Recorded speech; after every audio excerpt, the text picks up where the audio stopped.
Hari, tuwang-tuwa sila na makita ka na naghihirap sa Netherlands. Tuwang-tuwa sila na makita ka na depressed ka ngayon.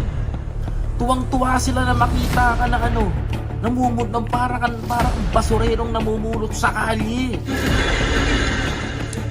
Hindi na ako nagtataka. Hari. Kung bakit ka tinapon ng pamilya. Then, the Netherlands, mga kababayan ko, nabasa yung letter, plus the letter. Ito. Plus letter ng Department of Justice. Itong si Roque, mga kababayan ko, ay isang pugante na ang kaso, mga kababayan ko, ay human trafficking. Doon sumapit si Roque. Okay na sana yung asylum. Nalakad na ni Buday.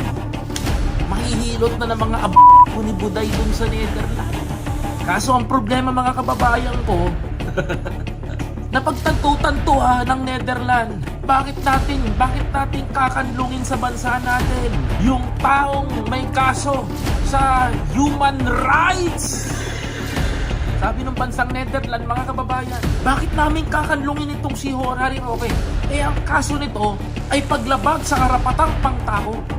Pagkat sangkot siya sa pagpapa-import ng mga sandamakmak na Chinese doon sa Lucky 7 sa Lucky 7. Ngayon, nabasa ng Netherlands. Ito pala ang kaso ito. Hindi ito pwede pumasok sa bansa natin. Ngunit may umabogado, mga kababayan.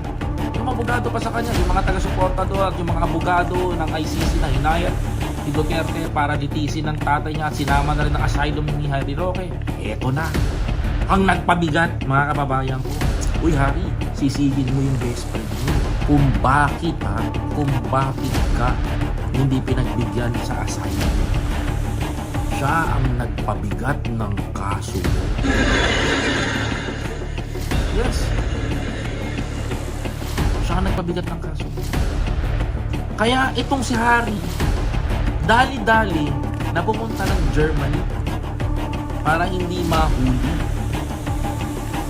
Sapagkat pag siya ay nahuli, balik siya ng Pilipinas, dito siya mapapatuli.